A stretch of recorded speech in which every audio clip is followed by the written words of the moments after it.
Our next speaker is Noordwijk, who is going to talk to us about cosmology with supernovae. Is this your presentation, right? Which one? Okay. This is it. Okay. It is. Oops. Done. You have to place it in the center. You can switch. All right. Good morning, everybody. So we heard yesterday that there is a 2 to 2.5 sigma tension between the measurement of omega m from supernovae and the one from CMB.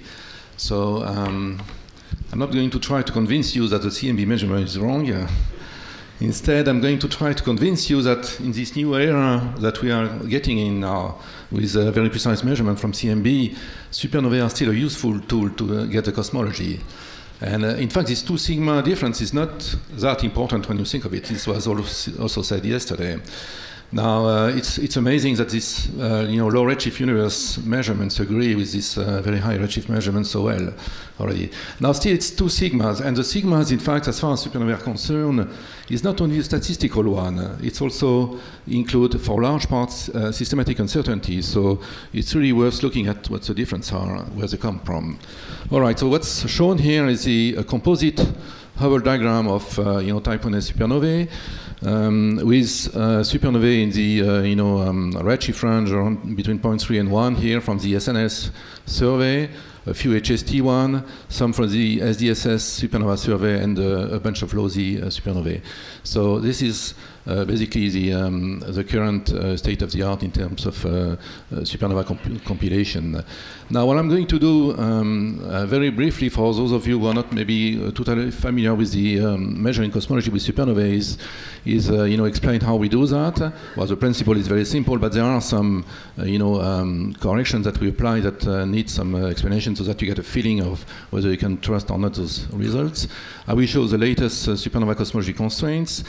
And I will come to show some new preliminary results that we obtained by recalibrating, intercalibrating, if you want, the SDSS and SNNS surveys.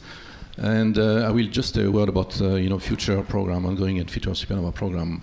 Now, the experimental principle is very simple. As you know, we just have 2 observables, the flux and the redshift of supernovae, from which we measure the luminosity distance. And this distance is dependent on the cosmological parameters. So 1 over h here times this integral here, which with the mass density and the whatever else is not massive here. Now, what you see on this plot, which plots the distance, luminosity distance as a function of redshift, is that if provided you do a precise enough measurement, you should be able to distinguish between those word model, of course. You also see that there are some degeneracies here that you have to lift in a way, and this we usually do by combining this measurement with another probe like BAO or CMB. And this is the most recent result compilation from the Union sample, which was published in 2012. And these are the supernovae, the BAO, and the CMB. All right, now the idea is that with this measurement you can also go a bit further and try to probe the nature of this dark energy, cosmological constant.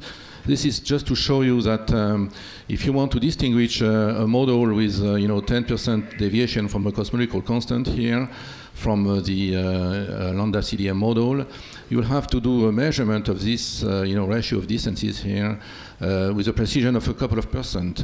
So that's a very hard and difficult measurement, and of course the difficulty comes from the fact that you have to precisely measure the flux of the supernovae.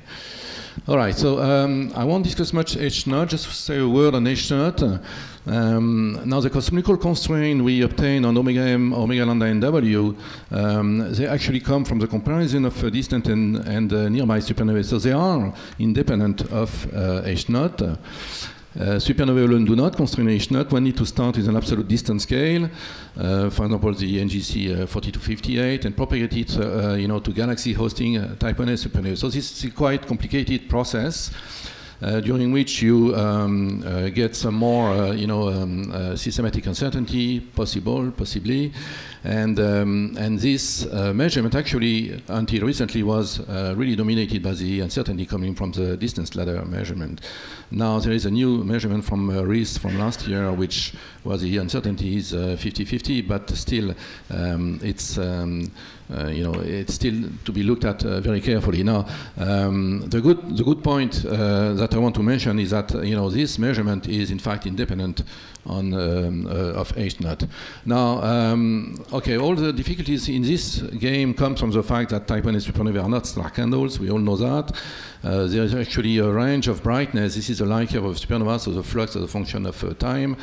The range of brightness is quite large. There's almost 1 magnitude difference between the faintest one and the brightest one.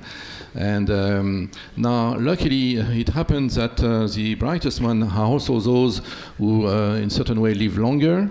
So the light curve is declining slower, and also the brighter one and also the bluer one. So you can, if you want, parameterize those observations. And by doing that, you can measure the distances to a precision which is about 5%. Now, this is one of the difficulty with this, technique of measuring cosmological parameters is that it is really an empirical approach. We don't, really understand the reason why these, effects are present, but we parameterize them in a very simple way, doing some linear correction, taking into account the light curve shape, for example, of the supernova, and also some color correction here. So just a very simple approach. And of course, this has its drawbacks in a sense that we would like to understand precisely what's happening here in order to have confidence in the results. But that's not what we can do today. The game of the game is to try to extract. Furthermore, there is some more complication in the fact that one wants to extract, the light curve parameters, the brightness of the supernovae, from measurement points, and for that we have to, if you want, interpolate into, between photometric measurements, and this we do by, in a certain sense, fitting the light curve photometry using some empirical model again, and there are different occurrence of those models that you have listed here, and they show some differences when one uses them and try to extract the cosmological parameters. One gets different measurement. Now, this is, we think, under control in certain way, but still it has to be looked at. And you've seen yesterday that in the compilation of supernova results compared to CMB, there were differences coming from the use of those different light curve filters. Now, another thing to account for is the fact that, again, I mean, it's an observation.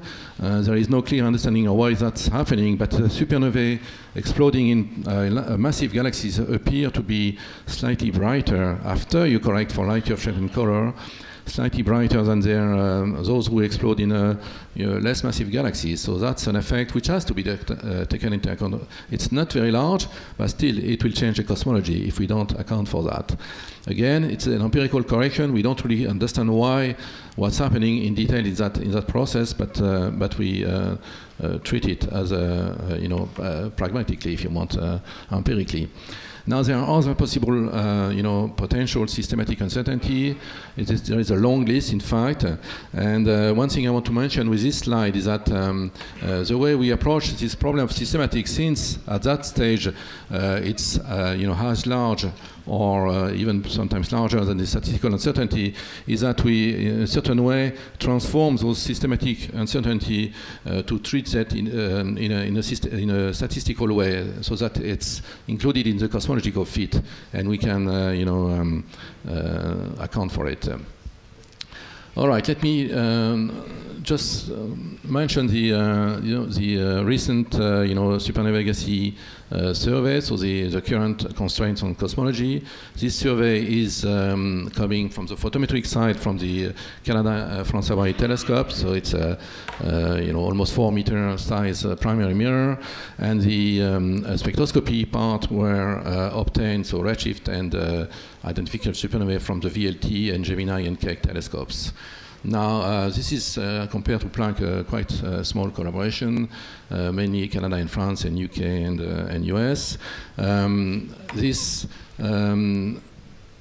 project of observing large number of supernovae benefits from the fact that the camera installed on this telescope is a wide field imager.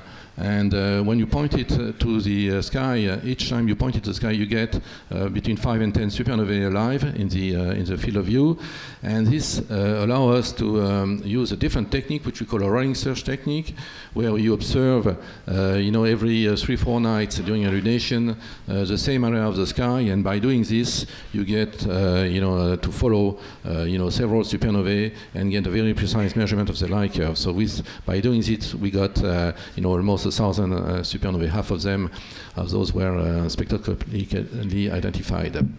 Now, the third-year analysis was based on the 3-year analysis. We got 5 years of this data. So far, we have analyzed 3 years. We got 250 supernovae. We did the analysis with some care, as much as we could. We did a precise photometric calibration. I'll come back to that in a minute. Improve the light curve modeling, include the host mass term, and include the systematics in the fit. And this is the Hubble diagram, so almost 500 supernovae, low-Z compilation of low-Z projects, SDSS. So the first year, actually, of the SDSS survey, SNS and a few HST1. Now, this is the constraints that we get when we use supernovae only.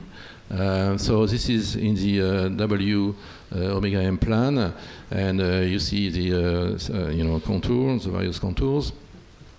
Now, if you include systematics, let me do that again. You basically double the area of this ellipse, and you get a value of W, which is listed here. Now, if you have a closer look at what the contribution of the various possible systematic uncertainty are, you find that, and they are listed here, you find that the dominant one is by large the photometric calibration. This is, this column here shows the, based on the area of the statistical only error, what the contribution is for the various, possible systematics here. Now, photometric calibration is the largest one, and let me, before I discuss that more, let me compare to this result to the Planck results that we've heard yesterday. Now, the Planck result is plotted here, so Planck 2000, as well as the WMAP 9 here. So this is omega M, of course, and the dotted line is the Planck line. It's not a mean value. Here you have the first year of SNS, the 3 year of SNS with split it as was done in the Planck paper in various light curve features, and you see differences here. So this is this paper. And this is a Union 2.1 compilation, which was in better agreement, as you've seen yesterday, with the CMB.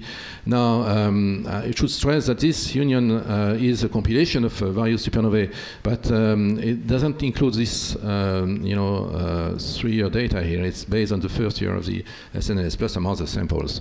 So that, there is a correlation between those measurements. So anyway, so this is where we are today for the cosmology, the published values.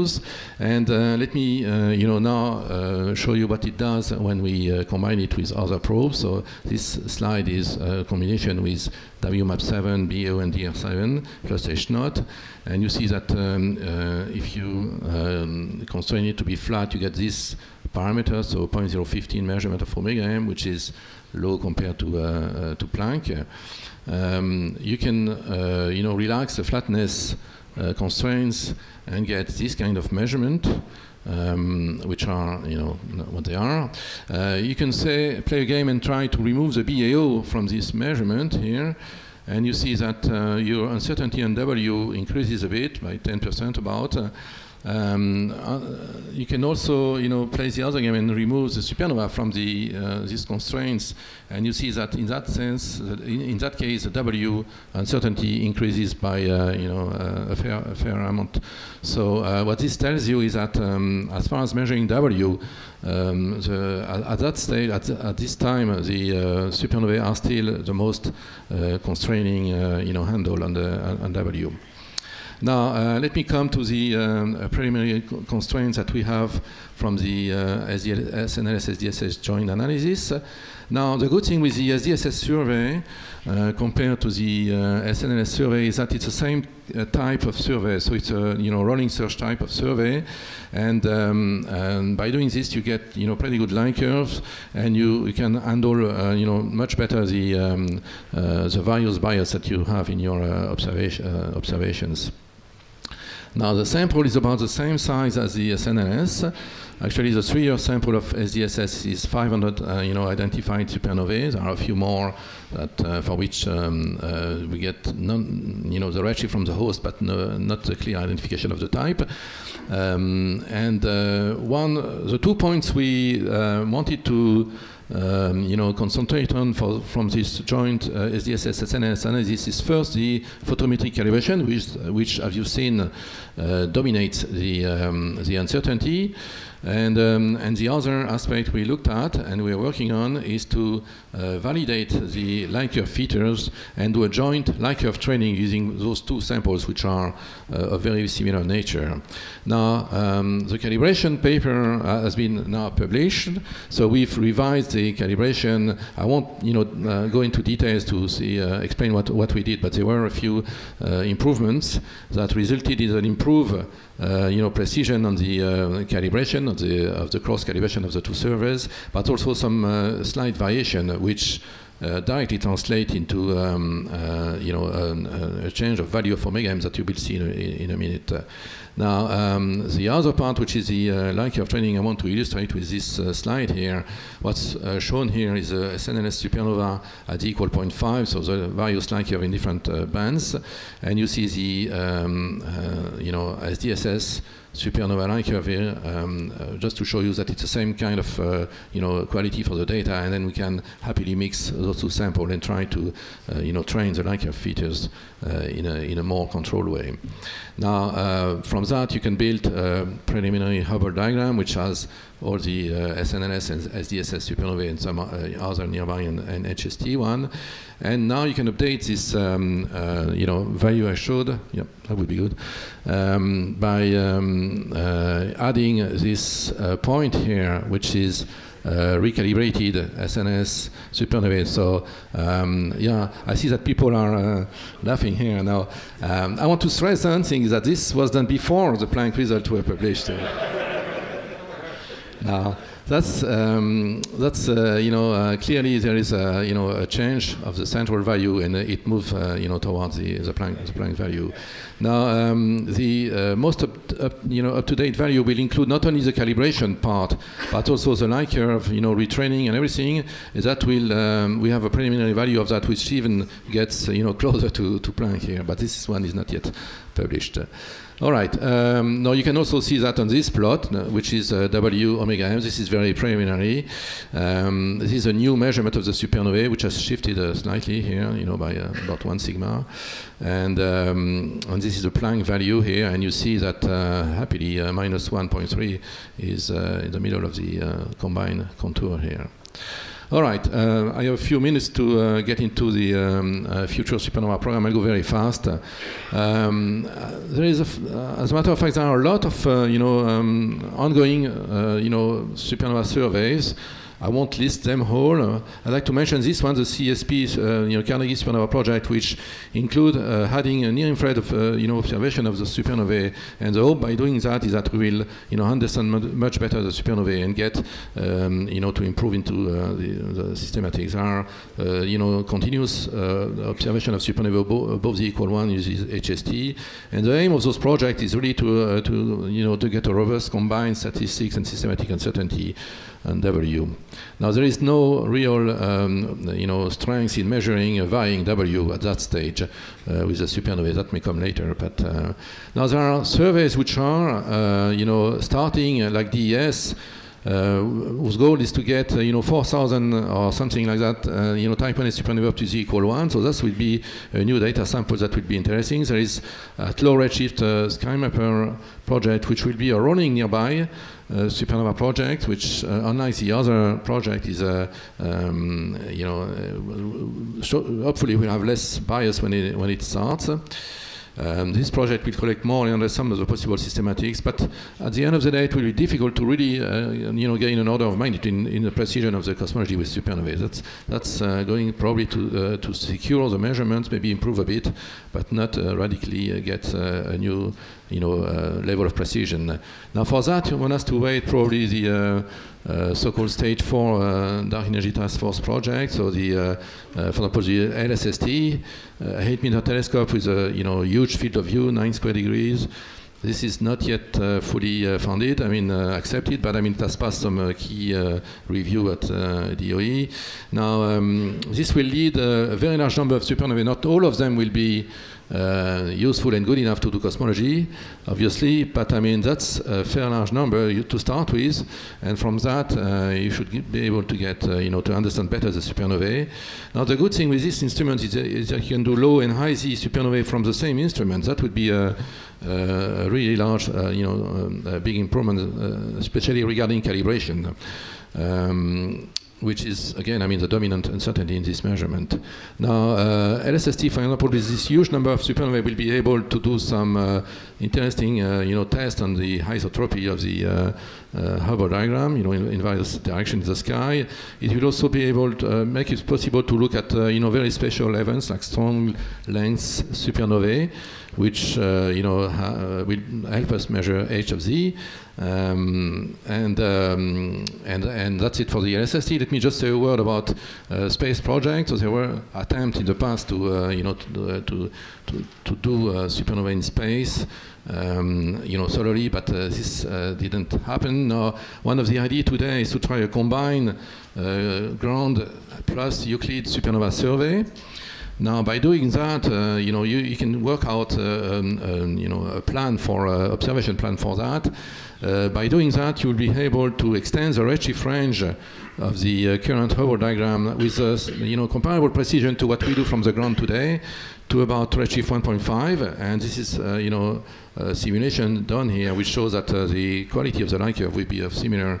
The light curve will be of similar quality compared to what we do today at z equal 0.5 on the ground, and the expected precision on W is a few percent. So that would be an interesting thing to do in the future.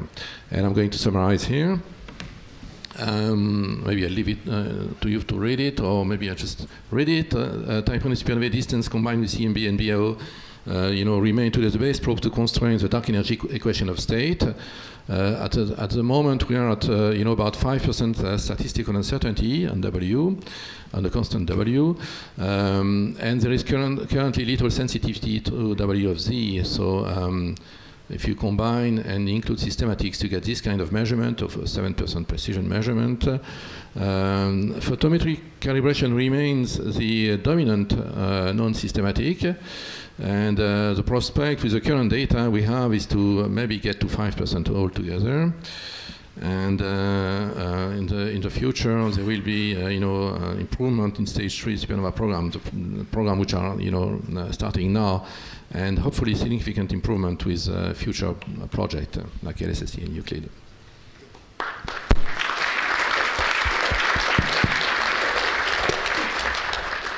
Questions?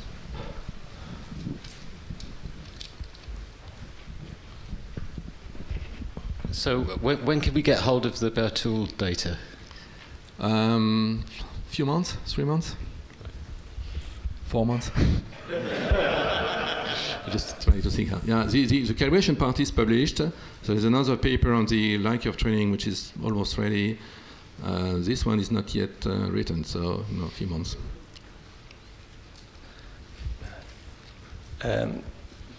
Can you expand a little bit on this calibration issue on the systematics? Because, I mean, clearly had an effect, your new calibration in the value that you get, but also what about the confidence that you now have on that? Yes. Okay. So there are basically two improvements which comes into the game, 50-50 each. One is the primary, calibrator. We moved from the BD17. I don't know if maybe it's a bit technical, but I mean from one of the calibrators to some solar analogs one, which are better understood, and which are measured by HST, and there is a whole a combination of this primary calibrator, and that's changed the value. And the other aspect is we did improvement on the knowledge of, we've improved our knowledge of the filter band passes of the CFHT legacy survey data. And that also has had a direct effect in shifting the calibration in some part. So that's where the difference comes from. Now, basically it's one sigma shift in the calibration. It's not, and those sigmas are, a statistical way of describing a systematic uncertainty. So there are, question about that. But still, I mean, that's basically what happened here. We have one more question. The microphone.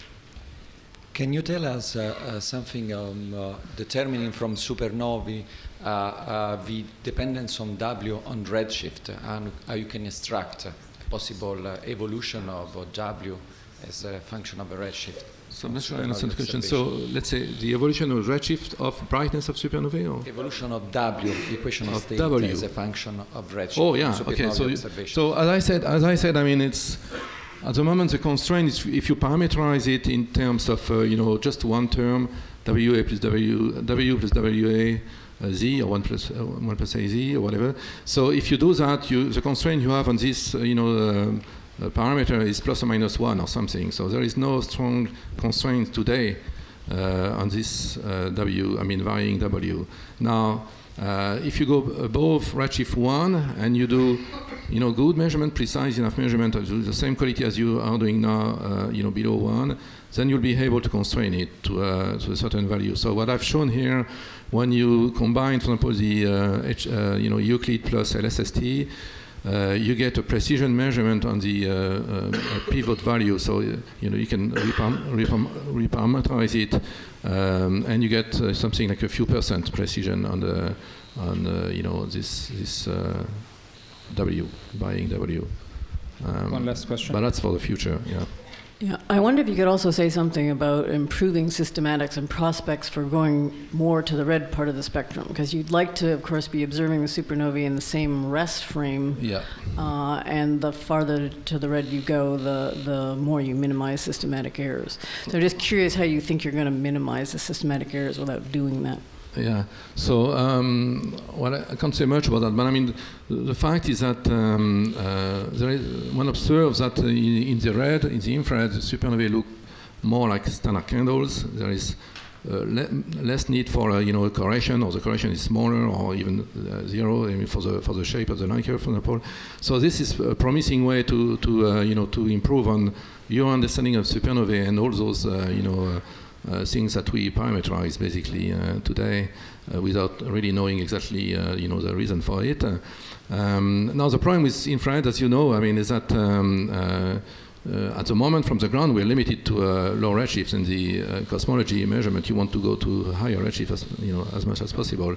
So with space project, let's say that measure up to 1.8 macron or something, you may be able to get Hubble diagram up to the equal 0.8 or something. I'm not sure exactly what the value is, but I mean, so you lose in level harm. You gain in precision, but you lose in level harm. So it's not obvious that it will be practical to in the future. Okay, and let's thank our speaker again.